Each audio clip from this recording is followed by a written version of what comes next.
Hi and welcome to this series on quantum chemistry. And in this particular series, I'm going to take you through the concepts involved in rigid rotor, for which we'll be requiring spherical polar coordinates and also transforming Schrodinger's equation from Cartesian coordinates into spherical polar coordinates. We'll also be discussing separation of variables, the phi equation as well as the theta equation, and we'll be deriving the Schrodinger's equation in the spherical polar coordinates. Now, to be able to do that, let's first realize the need for spherical coordinates from the Cartesian coordinates that we are used to, which is x, y, and z. Now, say for example, if we consider a particle that's making a circular motion around a central nucleus at a distance r from the center, and the mass of this particle is m. Now, as it starts making a circular motion in 2 dimensions, this kind of a setup is called as a particle in a ring, and it is basically a planar motion of the particle around the nucleus in that circular fashion. And that's why I call this as a rigid rotor. And this rigid rotor is making its revolutions around the nucleus in 2 dimensions on the plane, basically. And we'll be extrapolating this into 3 dimensions. That is when the particle is having one more degree of freedom and it can make a spherical motion around the central nucleus. Alright, so why exactly do we need to consider spherical polar coordinates, and how is it more advantageous as compared to Cartesian coordinates? In Cartesian coordinates, the position of this particle would be given by coordinates x, y, and I could also define, if at all I'm moving into a 3rd dimension, I could define z as well. But when it comes to spherical polar coordinates, we make use of angle that this radius makes to an axis. Typically, say the x-axis, we define that as phi, right?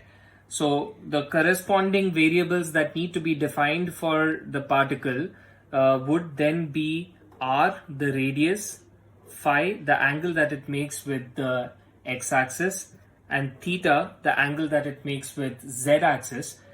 So these 3 become analogous to the x, y, and the z variable system that is followed in Cartesian coordinates, transformed into spherical polar coordinates, wherein we need to define 3 variables, which is r, theta, and phi. Right, so now coming to our total energy operator, which is Hamiltonian, that is given by the sum total of potential energy and the kinetic energy. Now, since the particle is making a circular motion around the nucleus, a central nucleus, and we'll assume that the potential energy of the system is 0, so it's only making kinetic energy as it's moving around the nucleus. So the Hamiltonian then gets reduced to minus h square upon 8 pi square m del square psi over del x square plus del square psi over del y square. Because as of now, we are considering the particle in a ring. That means it's making a planar motion only involved in the xy axis. Right. Now, since we are building up this quantum chemistry on a rigid rotor, these will be underlying fundamental definitions which we'll be taking through to make our derivations for a rigid rotor, for which I want to go slightly backwards to recapitulate how did we end up getting this. And we did this in the previous semester, whereby we introduced quantum chemistry and then eventually went on to harmonic oscillator. So for that, whatever were the derivations involved, we kept to the Cartesian coordinates of x, y, and z. And in that, one of the first fundamental things we've done to derive Schrodinger's equation is to find out what this Hamiltonian mathematically transforms into. Because we know of analogous classical mechanics formulae like kinetic energy is half mv square, and we have a potential energy associated with an electron or with a unit charge, etc. But what is the quantum mechanical analog to kinetic energy? What is the quantum mechanical analog to potential energy? And when we started deriving all of that, we ended up getting this as our final statement. So quickly going back to that so that we have some perspective before building up on the quantum chemistry that we are going to be doing in this semester, let's look at what exactly is a wave function and how do we get to this magical expression of Hamiltonian. Right. So if, say for example, I take a wave function psi to represent the state of a particle, this wave function psi is a function of both position as well as time. And classically, the relationship can be then defined as del square psi over del x squared is equal to 1 over c squared del square psi over del t squared. And this expression, although it's not very easy to derive this, but it can be obtained from classical mechanics for a wave, basically, right? So a wave can be defined to be governed by this expression whereby the psi here represents the wave function of the wave, c is the speed of light, and it has dependence on the displacement, which is x, as well as the time, which is t. Now, what if I want to separate the variables? Because we are often talking about time-dependent and time-independent Schrodinger's equation. And one of the fundamental things in quantum mechanics is to be able to do separation of variables. So that means this psi, which is dependent on both x and t, can be written as a product of two wave functions whereby one of them depends on the displacement and the other one depends on time, right?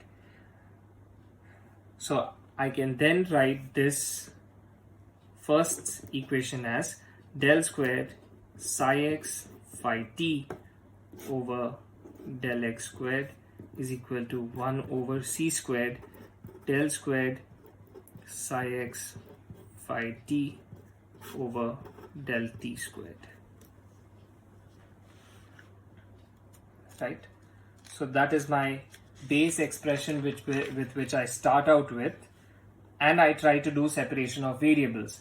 Now, to be able to separate variables, I'll first need to take out that function which is independent of the variable against which it is double differentiated. So on the left hand side, I'm differentiating it with respect to x, that is the displacement. On the right hand side, I'm differentiating it with respect to time. So since phi t is independent, phi t comes out, and I just have del squared psi x over del x squared is equal to 1 over c squared. Psi x comes out here is equal to, sorry, I just should have del squared phi t over del t squared. Right? If I take all the like terms together, then I can just move the psi x to the left and I can move the psi t to the right. When I do that, I get 1 over psi, and I'm leaving out the x and the t right now so that it's easy and our notations are not too complex. So I have 1 over psi del square psi over del x squared is equal to 1 over phi 1 over c squared del squared phi over del t squared. Right? If I move one step further and rearrange, I'll get c squared over psi del square psi over del x squared is equal to 1 over phi del square phi over del t squared. there is something interesting to note in this particular equation.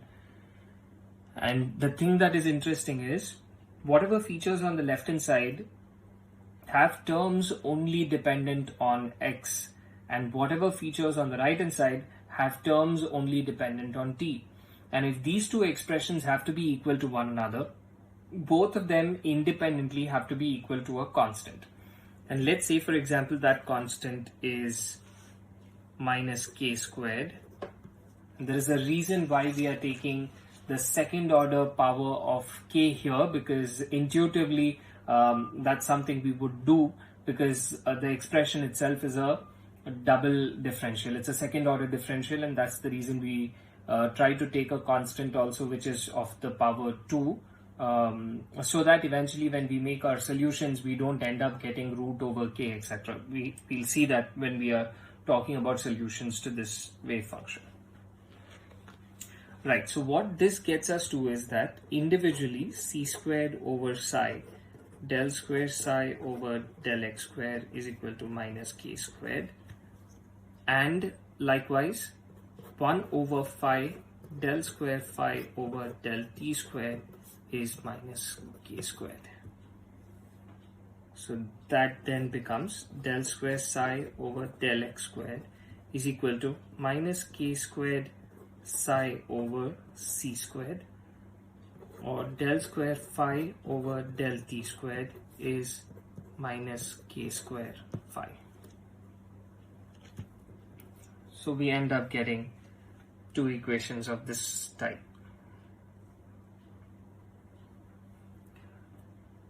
Alright, so what is interesting to note in this particular expression is that double differential of a function should end up giving the function itself multiplied by some constant.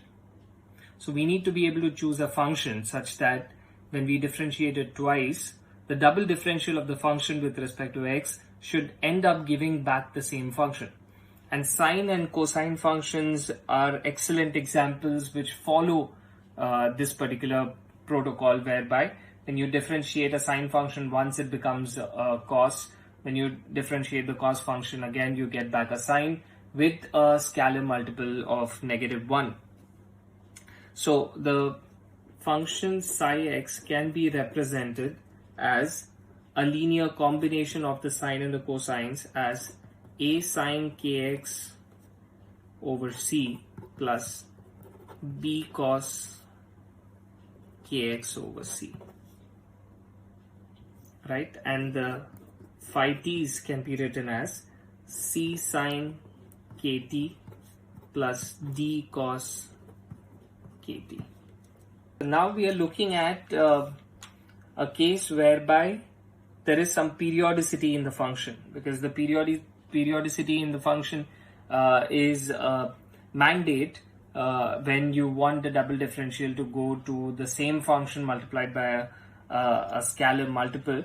So if we want to find out what exactly is the period involved with this periodic function, for that let's see what a periodic function is. A periodic function is nothing but when you have f of x plus p, that should go back to f of x. So we should be able to define a period p after which the function repeats itself. And once again, sine and cosine functions are excellent examples whereby they repeat after every 2 pi radians interval. So if at all we look at what should be the period in case of this sine and the cosine function, because I want to bring in the parameters that we usually associate with waves, which is the wavelength or frequency and so on. So to be able to do that, I'll need to define the period for the sine function. So what I'm looking at in principle is that the sine kx should be equal to sine of k times x plus p. That's what I'm looking at. And I want to know what should p be such that this equation holds good, right? So basically Kp then is supposed to be equal to 2 pi. Only then the left hand side sine kx would be equal to the right hand side sine kx once again. So that brings me to the period being defined as 2 pi over k.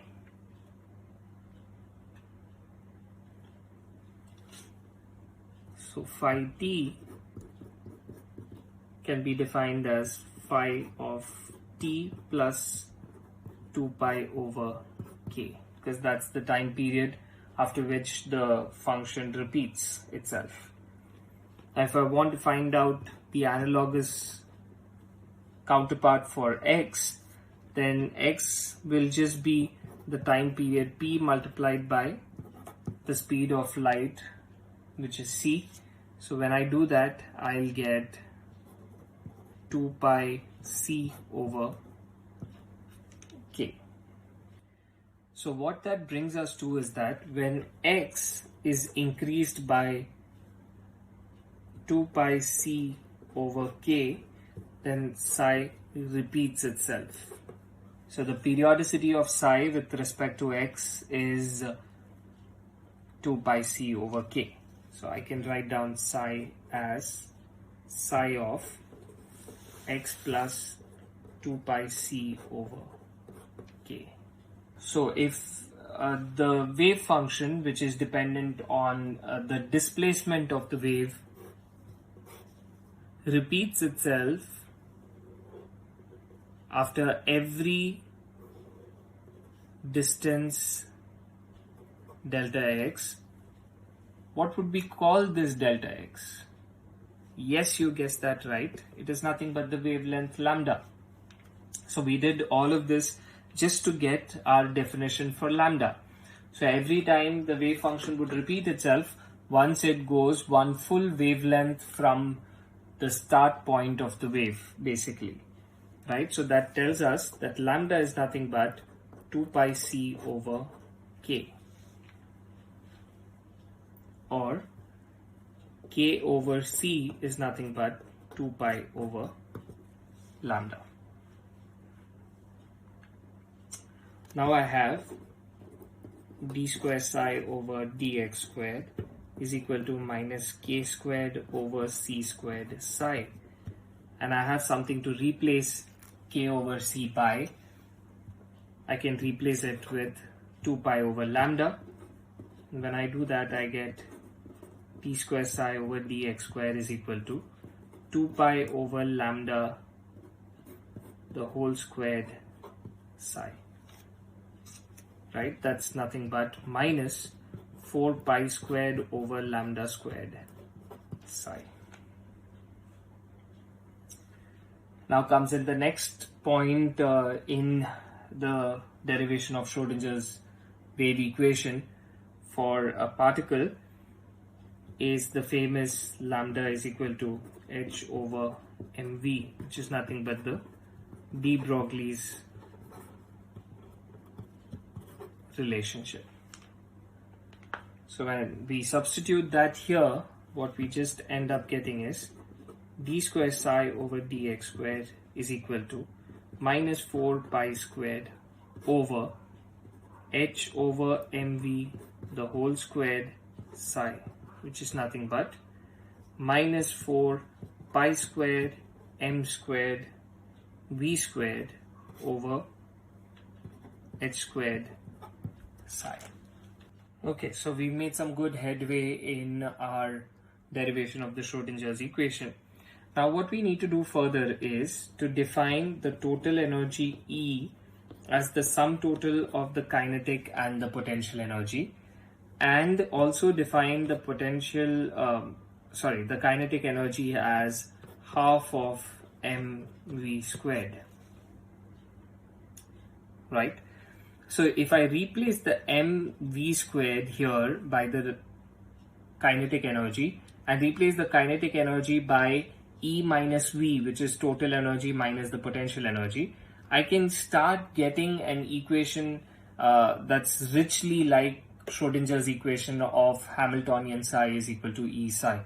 That's our basic aim as we move ahead in this derivation. So if I attempt to do that, I would get d squared psi over dx squared is equal to minus 4 pi squared mv squared over h squared divided by 2 multiplied by 2 times psi. And I'm doing that so as to get t somewhere here. So what this gets me to is minus 8 pi squared m over h squared t psi, which is nothing but minus 8 pi squared m over h squared e minus v times psi.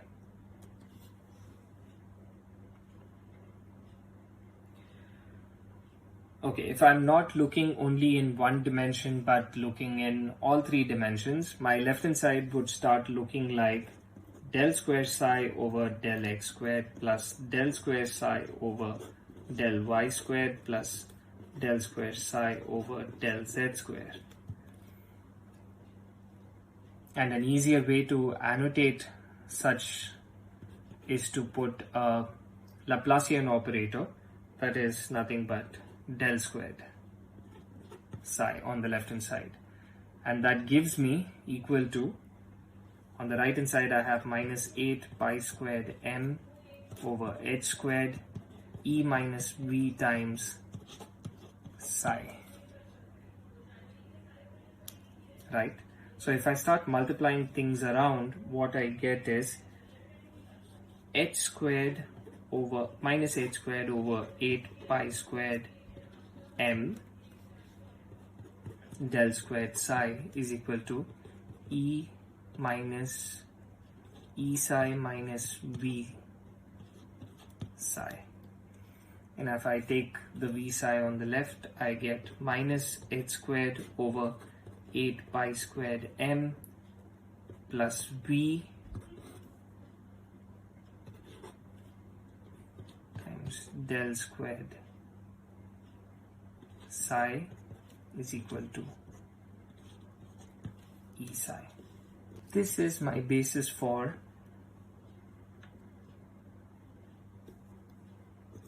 Hamiltonian.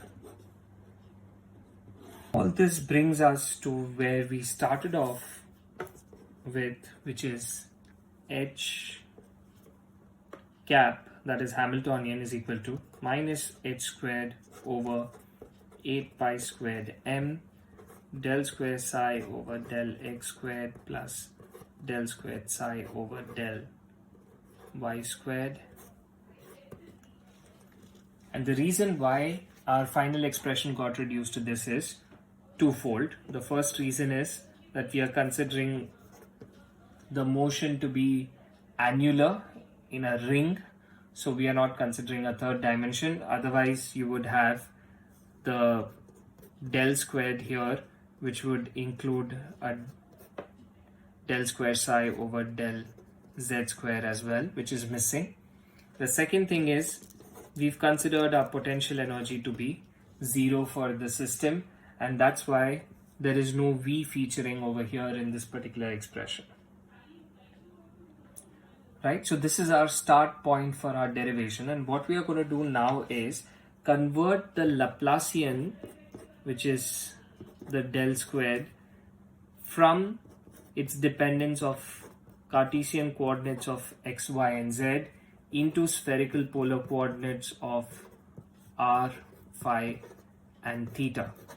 Now since we are dealing with a rigid rotor in 2 dimensions, that means a planar rigid rotor, we would initially get only r and theta as the variables incorporated, and we will extrapolate it to a sphere or a spherical rigid rotor in which the third dimension in the spherical polar coordinates, that's theta, will also feature. Once we've done this, we would then be separating the variables once again, just like we saw separation of variables while we were doing derivation of Schrodinger's equation, into the time dependent component and the time independent component. Likewise, we'll be separating the variables to the phi expression or the phi equation as well as the theta equation.